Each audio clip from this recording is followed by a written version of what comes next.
Thank you, Dr. Ostrom. What a fascinating presentation. My name is Dr. Eric Egley. I'm a psychologist and a member of the board of PANC. We now have the pleasure of listening to a panel of experts led by Dr. Norika Malhado Chang. She is an associate professor of neurology at the University of California, Davis School of Medicine in Sacramento, California. She studied neuropsychology at New York University and graduated from Mount Sinai School of Medicine. She completed neurology residency at Mount Sinai and stayed on for a 2-year fellowship in movement disorders and deep brain stimulation. Dr. Malhado Chang is in her 13th year on faculty at UC Davis, where she directs the clinical clerkship and sub-internship in neurology. Her passion is Parkinson's disease and teaching learners at all levels, sharing her enthusiasm for neurology, Parkinson's disease, doctoring, and education. Her greatest joys are inspiring students to pursue a career in neurology, training them to become stellar physicians and top-notch Parkinson's specialists, and welcoming them to join her as faculty and co-teachers for the next generation. Also, of course, getting to know her patients well and helping them and their families navigate life with Parkinson's in the richest way possible. We are so pleased to have Dr. Malhado Chang to moderate the panel discussion today. Hello, everyone, and thank you so much for joining us this year's PANC Educational Conference. I'm so glad PANC was able to host this very popular event again this year, despite all the challenges, and I am honored to be able to host this expert panel. I'm really, really glad that we have this opportunity to connect with you all, at least virtually. So first, I'd like to introduce the experts that I have invited from all over the Sacramento region, and I'd also like to tell you a little bit about my theme for this year's panel discussion and tell you a little bit about my vision for comprehensive Parkinson's care. So this year, my theme for the panel discussion is multidisciplinary care. And what that means is embracing a model of healthcare that harnesses the expertise of a variety of specialists to truly provide comprehensive care for the whole person. And in the past, a person with Parkinson's might have all their medical issues managed by their primary care physician, and that may have been okay in the past, but what turns out is that it's challenging because Parkinson's, by definition, is a very complex condition. And so now we have not just motor symptoms to contend with, but we have a whole host of non-motor symptoms as well, like constipation and sleep disturbances and anxiety, depression, speech and swallowing issues, to name a few.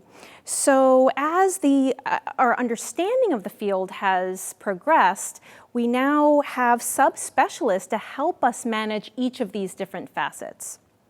Here in Sacramento, we are especially fortunate because we have a phenomenal array of resources and talent in the field of Parkinson's, and we should capitalize on these skills to really provide patients this team approach. We have 4 very strong healthcare institutions, and I've purposely tried to represent all 4 here today. We have Kaiser Permanente, Sutter, Dignity Health, and UC Davis. So without further ado, allow me to introduce our panelists for today. I'll start with Marty Mooney-Conkle. Marty is a speech and language pathologist at Dignity Health. Marty specializes in Lsvt and works with the Parkinson's community on therapies to help both speech and swallowing. She works out of the Mercy Outpatient Rehabilitation Center in Citrus Heights. Welcome, Marty. Thank you so much for having me. Next, we have Dr. Beverly Chang. Dr. Chang is a wonderful local psychiatrist who has really dedicated her life to taking care of the geriatric population and those with chronic neurodegenerative conditions like Parkinson's. She's well positioned to address many of the psychiatric comorbidities of Parkinson's at various stages of the disease. And her private practice, called Geriatric Psychiatry Direct is located in Rockland, but she's also very familiar with telemedicine as well. So welcome, Dr. Chang. It's a privilege to be here. Thank you. Next, we have Sarah Pinasco. Sarah is a physical therapist representing Kaiser Permanente. She specializes in working with Parkinson's disease. She's very experienced neuro-PT for 7 years. She's very passionate about educating her patients and their families in terms of the best ways to improve daily function and mobility. And she works out of Kaiser Roseville with Erin Vestal and Christine Shade, which many of you have met at previous conferences. All of them are just really dedicated to evidence-based practice when it comes to Parkinson's disease physical therapy as well as exercise. So it's great to have you, Sarah. Thank you so much for inviting me. I'm so happy to be here. Next, we have Erin Lavin. Erin is a senior neurosciences dietitian and inpatient nutrition services at UC Davis. Erin has special interest in Parkinson's disease, and she's very passionate about community outreach. Erin has been a featured speaker for our support groups at UC Davis, and also recently helped me co-write a newsletter article for the PANC Parkinson's Path. Erin will be able to answer questions about diet, nutrition, and supplements. So welcome, Erin. Thank you for being here. Thank you for having me. Next, we have Mrs. Carolyn Loveridge. It's an honor to have Carolyn back on the panel this year because Karen brings an immense wealth of wisdom and experience to the table. Carolyn's late husband had Parkinson's disease, and so she is very well versed in what it means to live well with Parkinson's and also how to take care of someone as a caregiver. I'm excited to learn some tips and tricks from you, Carolyn. Thank you very much for coming back. Thank you. I appreciate the opportunity. Next, we have Erin Kite. Erin is representing Sutter, and Erin is a social worker with a broad experience in Parkinson's disease, palliative care, and hospice. She's been working directly with the movement disorder team at Sutter Neuroscience in their outpatient clinics in both Roseville and Sacramento for the past 2 years. And Erin provides patients with resources, support, caregiver planning, and counseling. Erin is also actively involved in community outreach as a medical advisory board member for PANC. Welcome, Erin. Thank you for having me. And last, but certainly not least, we have Dr. Joshua Dianathan.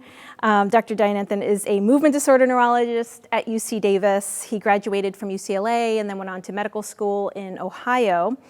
I first met Josh when he did his residency in neurology at UC Davis and then stayed on to complete a fellowship in movement disorders with us as well. And Dr. D, as your patients lovingly refer to you as, he specializes in the diagnosis and treatment of patients with Parkinson's, and he's also very involved in clinical trials research. Welcome, Josh. Thank you for having me. I'm pleased to be here. Absolutely. And Josh, with 3 daughters at home, is certainly no stranger to strong women, both at home and in the Parkinson's community. So what a group. Thank you all so much for being here. I'm so thrilled to get started. I also wanted to thank you all because you submitted fantastic questions when you registered. And I went through those questions and wow, I was really blown away. I really want to try and get to as many of those questions as we possibly can. So let's get started. One of the questions that spoke right to me was directed at our theme, which is multidisciplinary care. And the question was, when is it appropriate to involve a team like this? Is this for advanced Parkinson's disease, or is it also applicable to the newly diagnosed? So Sarah, as a physical therapist, I know you embrace the lifetime model. Can you tell us what that means and how physical therapy applies to people across the spectrum? Yeah, so we've been so lucky as time has gone on. Initially with Parkinson's, they advised people not to exercise, just rest. Mm-hmm. And then we found out that, oh man, that was actually a horrible idea. What we need to be doing is getting people moving. So with physical therapy now, we have the opportunity to evaluate someone early on in the disease process. as early as possible. And then we can get a benchmark for where you are with balance and strength and mobility. And then over the course of time, you can come back and do those same tests, and we can see if anything pops up, even a mild abnormality, and address it before it becomes a huge problem. So I know our model is very similar to that of a dentist, right? You come in, you get checkup. If there's anything going on, we can manage it. If not, I'm going to see you again in 3 to 6 months. Right? So it's so wonderful to be able to follow someone and develop a more personal connection with them over time.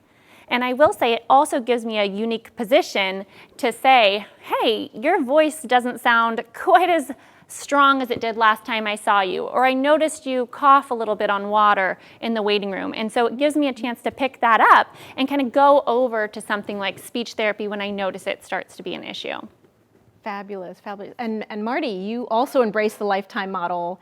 So tell us a little bit about why it's important for someone to work on their speech and swallowing at all stages. Yeah, sorry. So we do exactly what Erin does, that we want patients to come in as soon as possible, because then we get our benchmark or our baseline level of how they're functioning. And then quality of life, a big part of quality of life is communication and eating, right? And so we want to get in there in the beginning and help you to maintain those quality of life. And exercise, again, just like Erin said, exercise is the key. And so we get you on exercise programs to keep those skills as high up as we can. And then we do the same thing, that we ask you to come back in, or more like 6 months, but 6 to 12 months to check back in and see how you're doing, and if we need to jump in and modify your home program or whatever it is. Fabulous. Thank you so much. Dr. Dianathan, you and I, we call each other movement disorder neurologists, right? But as we're learning more about this disease, it seems like it's becoming a little bit more of an outdated term, because initially Parkinson's was felt to be a condition primarily affecting mobility, but there's so much more than that. So that's just the tip of the iceberg. So what are some of the other non-motor symptoms that we have to help patients navigate? Absolutely. As you were saying, we really need that multidisciplinary approach, because there are so many non-motor symptoms that can affect an individual with Parkinson's. Things from gastrointestinal issues with constipation, overactive bladder, sleep-related issues with things like REM sleep behavior disorder or restless leg syndrome. Just to name a few things, cognitive changes, mood changes with depression or anxiety. So it really touches on the whole person, and you really need that team approach to help address all of these issues a lot of times. Yeah, for sure, for sure. Thank you. But Erin, we know that our audience has a lot of questions about diet and nutrition, supplements. Perhaps you can tell us a little bit about what constitutes an ideal diet for somebody with Parkinson's, and what are some of the nutritional concerns that might come up? That's an excellent question. So when it comes to when I'm interacting or working with somebody who has Parkinson's, I like to focus on what their goals are first. Are we looking at how can I eat in a way that may delay disease progression? How can I eat in a way that helps me with symptom management? And we focus on what your goals are so we can see how we can tailor your nutrition to work for you the best way it can. So when it comes to looking at nutrition in terms of delaying disease progression, Dr. Mishi, who spoke at PANC, I think last year, she talked about, she's doing some research looking at that, looking at observational studies and seeing what types of foods best delay Parkinson's and how can we do that. And a lot of the research that we've seen is that eating a diet with fresh fruits and vegetables versus, especially avoiding canned as much as possible, but fresh fruits and vegetables, eating fish at least once a week, eating lots of whole grains, lots of fiber, and that also kind of plays a role with symptom management as well. So constipation is often a big struggle with Parkinson's and can even precede a Parkinson's diagnosis by several years. And managing that also helps with increased fiber intake, so whole grains, fruits and vegetables again, beans, nuts. Those are all wonderful foods that can aid in constipation management. And as we're learning more about the gut and the brain and their intimate connection, we're also looking at microbiome modulation.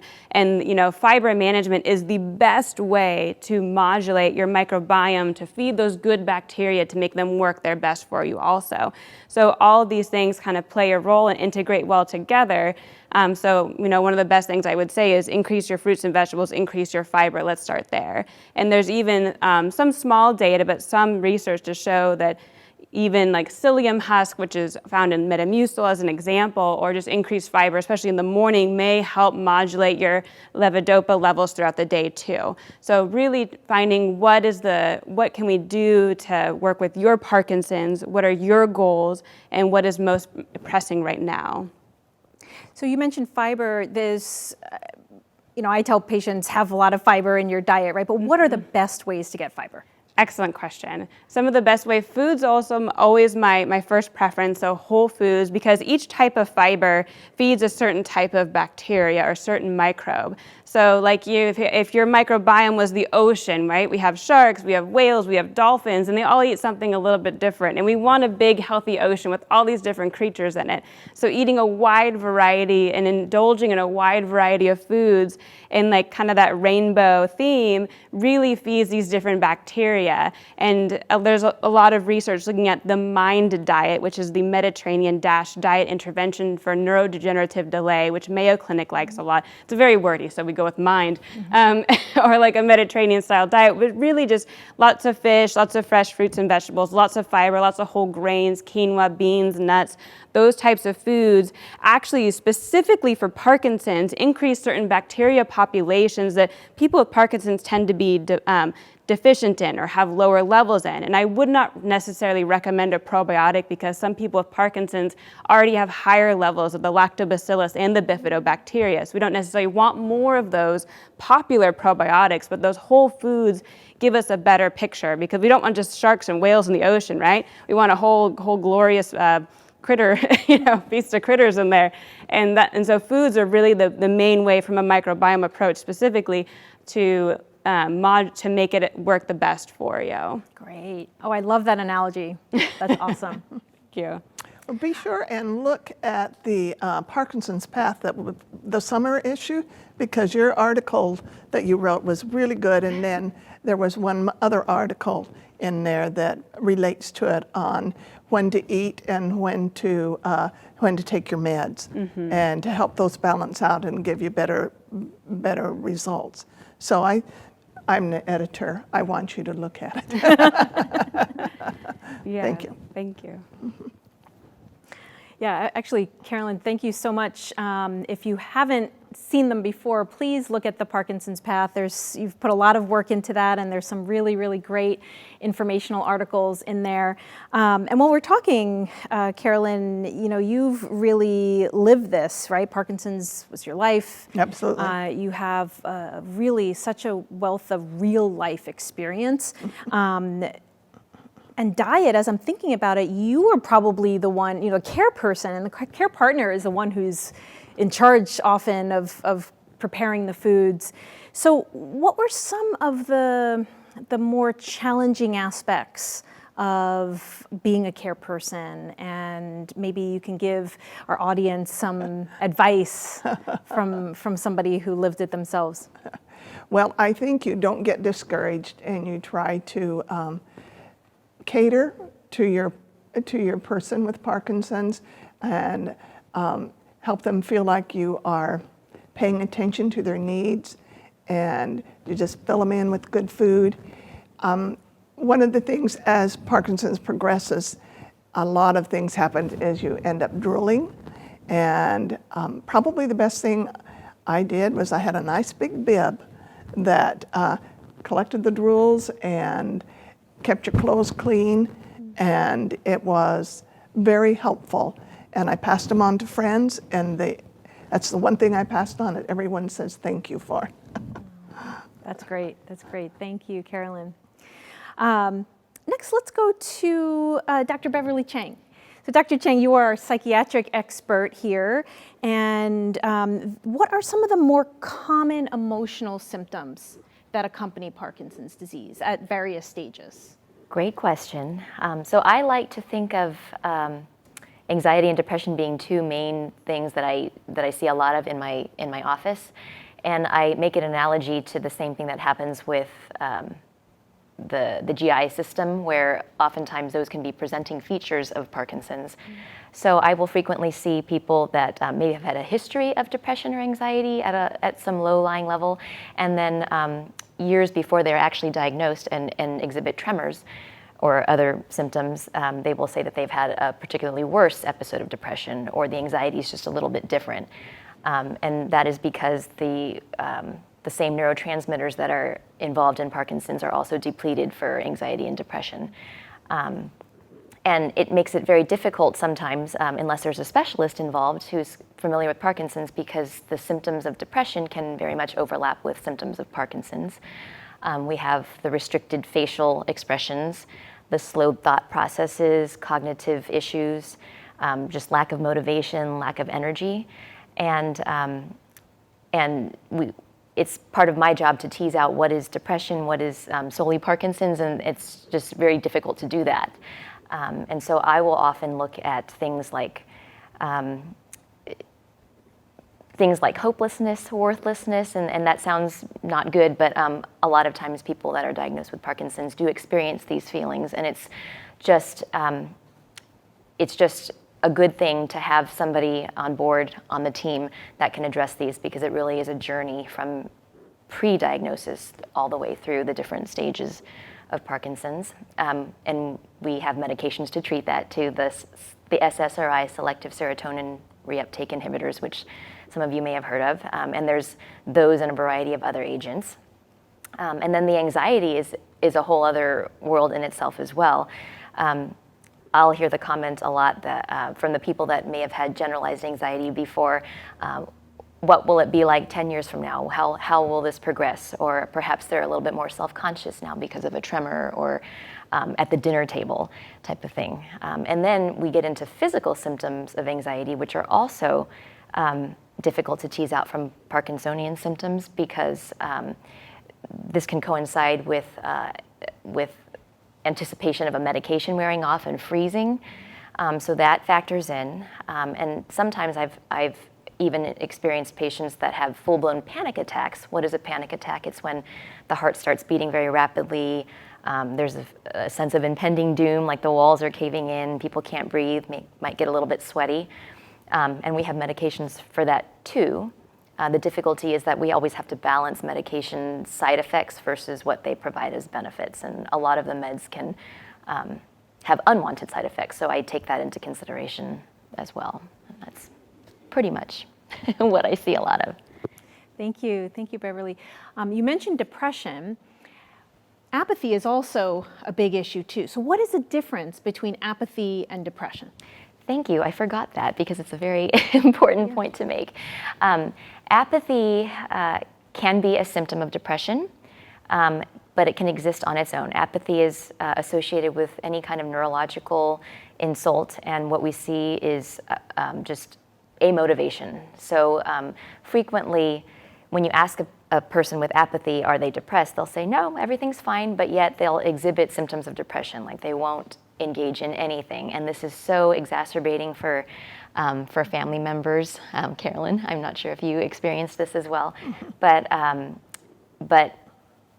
think my best advice for people with apathy is to not get too stressed out, because that also feeds back into less good health outcomes for both the person affected as well as the family members or loved ones. Routine is always good, having a regular schedule, and even if somebody isn't completely involved in an activity, it's good to stimulate their senses. Not overly stimulate, of course, but even being in an observational role can be helpful for apathy. Yeah, so that is a very common question that has been coming up from our audience. And so it sounds like the management is not necessarily the same as how you would treat depression. Is that right?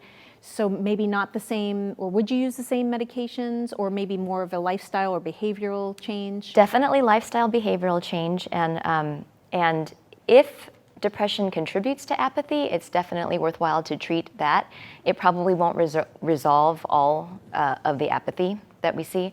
And I have some families that come to me inquiring about something that'll just perk up a family member, and sometimes those will work. They're typically stimulants, but those also have unwanted side effects in the way of raising blood pressure, raising heart rate, making somebody a little bit overly anxious also. I would make a good argument for exercise as a way to boost that. And I loved what you said about routine, just because so much routine can go into exercise, and people with apathy tend to be more responsive to group exercise, just as a plug for all of our lovely, rock steady group exercise, PWR classes, because they have this schedule and kind of community built in that now it's not just about doing something, it's an obligation that now is on the schedule.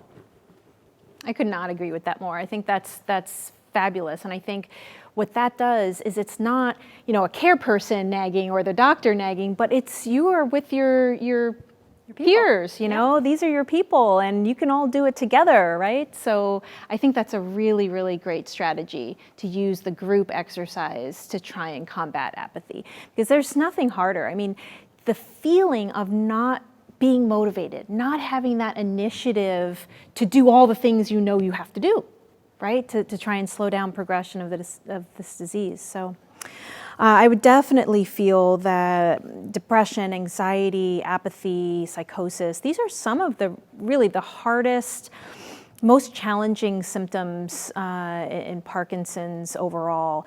And it puts a significant strain not only on the person experiencing it, but also on the care person, the spouse, the loved ones. So I want to go now to Erin Kite, who is our social worker, and maybe you can tell us a little bit about how a social worker can help navigate these challenging symptoms. Yes, of course.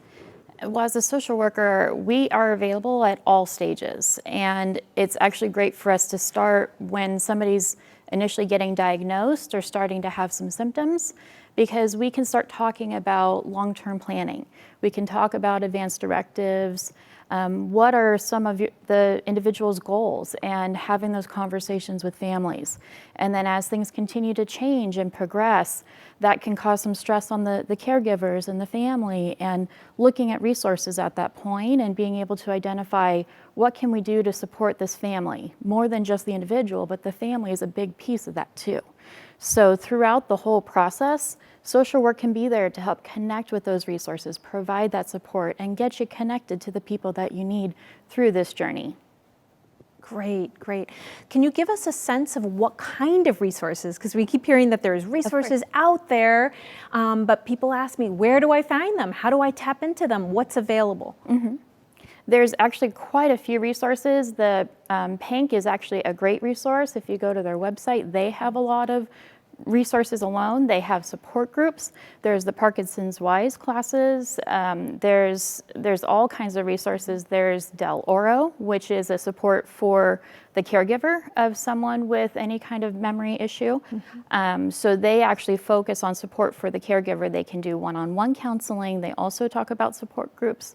They have some case management. They can help with legal services. There's so many different options out there. Oh, that's great. That's really great. How do we know when it's time to call in for extra help? I think that's a really tough one, right? Because we're, a husband and wife, or have been a team for years and years, and all of a sudden it might seem like we need some extra help. Mm-hmm. How do we know when to call in that extra help? And then where do we go for that? Mm-hmm. Mm-hmm. And this is both for Carolyn and for Erin. Sure. Okay. Well, I would say get to a support group. And support groups right now, many of them are on Zoom because we're not meeting in person. But at a support group is where you find out all sorts of resources and where to connect with other people and the things that are available. So participate in the resources, in the support groups. I continue to participate in the caregiver support group even though Arnold has passed on, because sometimes I can make a contribution, but they nurture me as well. And so participate as a caregiver in a caregiver support group, participate as a person with Parkinson's in the regular support group. In fact, the Parkinson's Path that's coming up, it'll be to you right after the conference.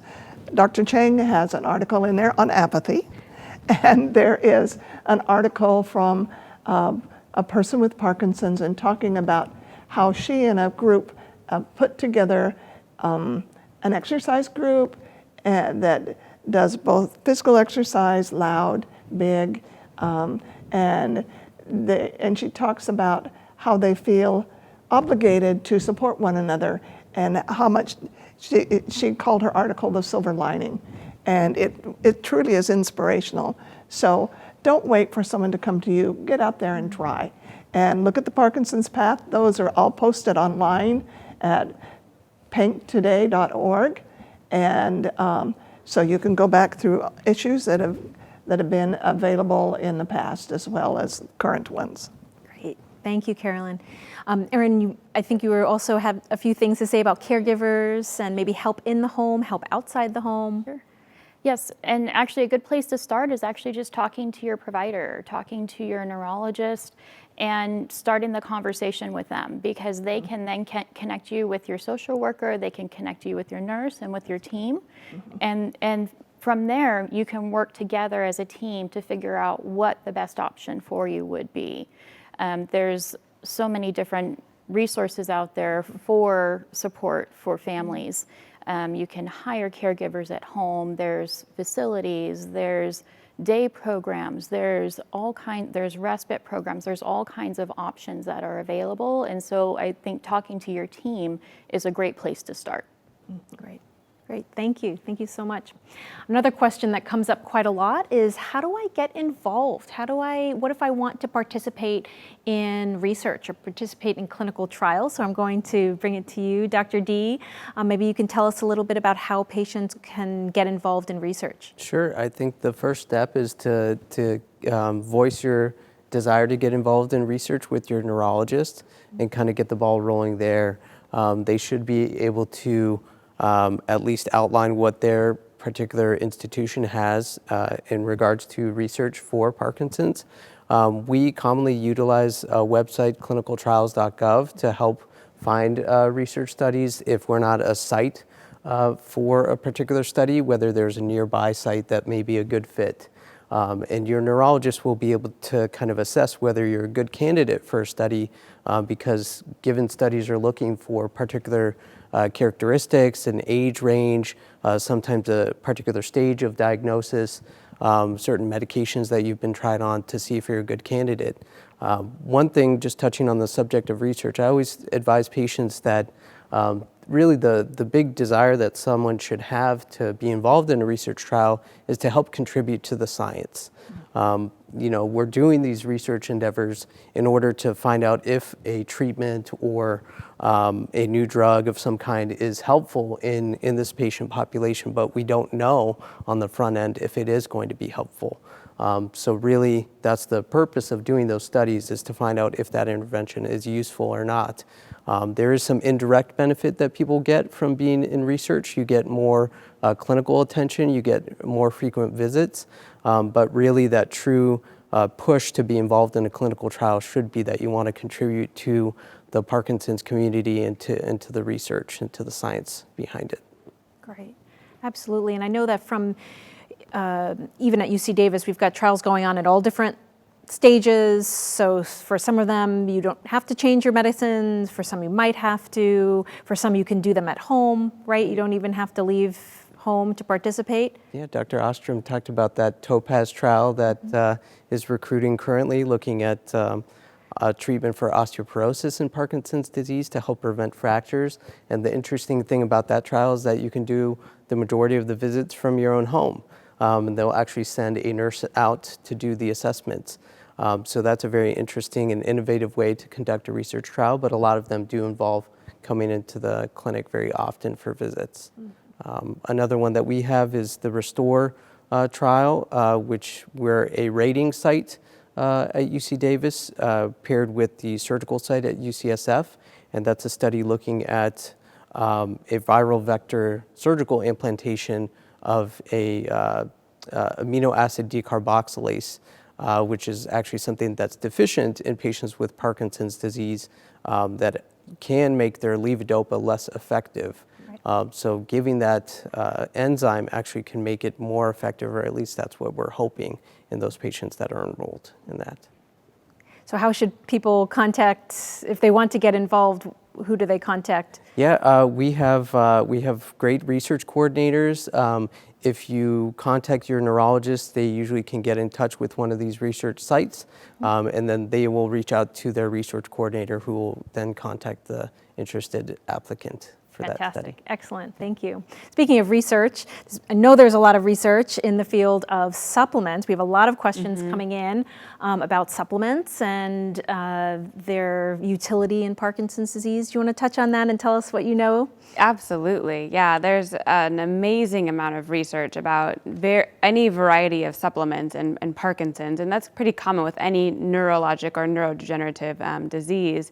And some of the more popular ones would be CoQ10, so coenzyme Q10. And I would say the research on that, it's relatively inconclusive so far. The largest randomized controlled trial was published in the New England Journal of Medicine in 2014, and they didn't find a huge benefit with that.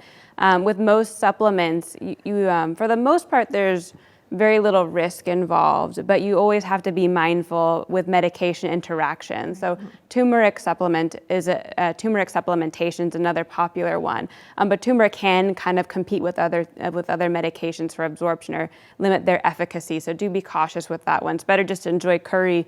Curry is delicious. Eat curry regularly.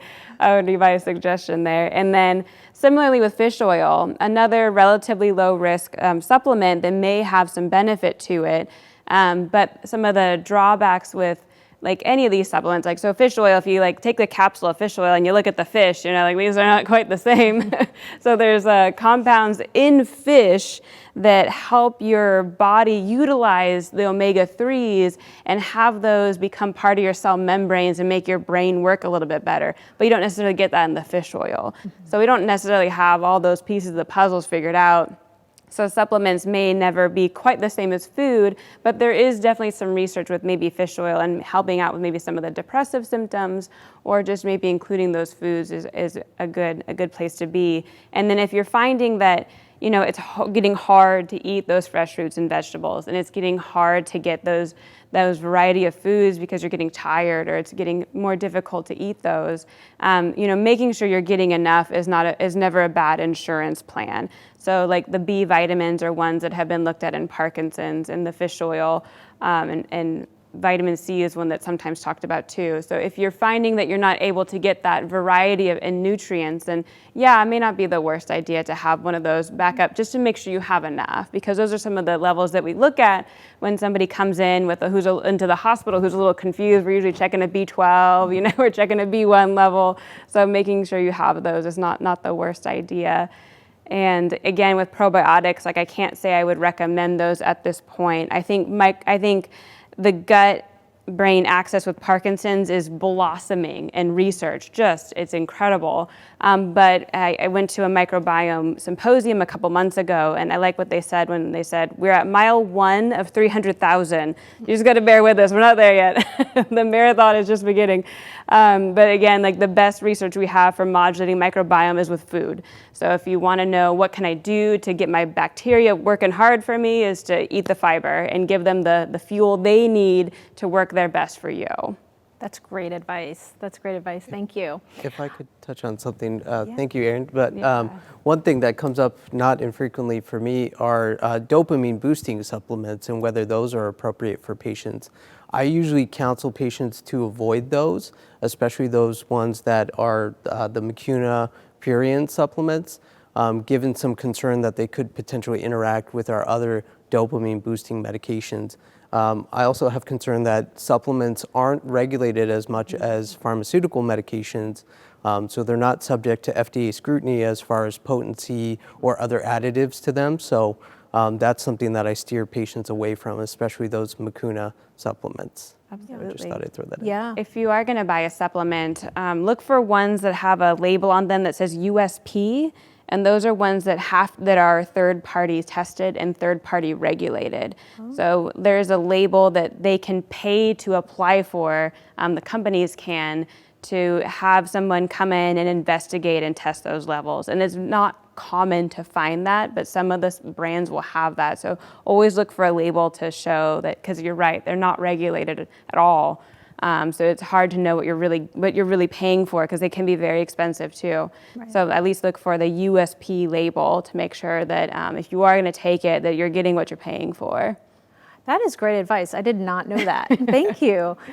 Maybe before we finish, you can tell us a little bit about protein and how we might need to regulate the protein intake during the course of the day. Absolutely. So protein can interact or can kind of compete for absorption with levodopa in our cinnamon.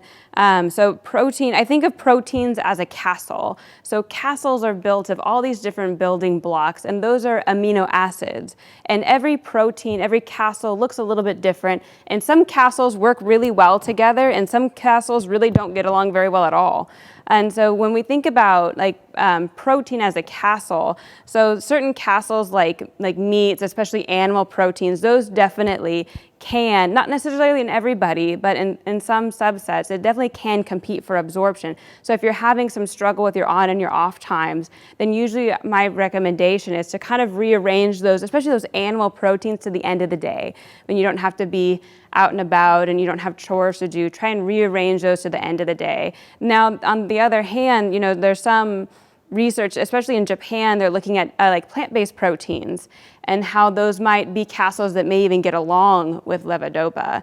And so looking at different types of plant-based proteins like soybeans or like other types of legumes, or even fibrous foods like quinoa, those may not have that same drastic effect that the animal proteins do. So kind of playing, if you are having some difficulty, you can try playing with that a little bit, seeing if going some plant-based for some of your meals, especially your lunch, as an example, may not be quite so detrimental as the animal proteins are. Great advice. Thank you. All right, I want to get to talk a little bit about Lsvt as it relates both to speech, swallowing, and physical therapy. So we had questions coming in as to what is Lsvt, how can I improve the volume of my voice, how can I improve drooling? Can you give us a little synopsis of what that is? And really, like your whole career in this short. So Lsvt Loud stands for Lee Silverman Voice Treatment, and it's a great program. It's a highly intensive program. It's 4 days a week for 4 consecutive weeks, an hour each time. You have homework the day that you come see me. You have 2 sets of homework the days that you don't. And the great thing about this program is you are just targeting one thing, and it's to increase your volume. But what they found with that, just focusing on that one thing, increasing your volume, high intensity, working on the mismatch of your perception of how loud your voice is and how loud it really is, they have had all of these wonderful secondary effects, like it improves our vocal quality, speech clarity, prosody and intonation of our voice, facial expression, and then it's also shown to improve our swallowing functioning. So it's a really, really good program. Highly recommend it. Come see me. The deal is too that it has been shown to have really good results and staying power for up to 2 years. Oh, wow. So it's great to do the program, and then it's great to come back and see us, and same thing with Big, to come back and see us every like 6 months to 9 months to get just a tune-up, a reboost, and then send you back out again. That was quick. Yeah. Thank you. That was fantastic. Is Big kind of in the similar vein? And I know there's more than just big. We have PWR. So I know people had asked questions, what's the best exercise for Parkinson's? And so big comes up and rock steady comes up. But what I will say is it's more about a recipe. So the most important exercise is actually aerobic exercise. I would put that on the top of the castle, more important than anything else, because what we've seen is that aerobic exercise, when done early in the disease, can improve attention and improve thinking quality. And even when done later in the disease, it can improve memory.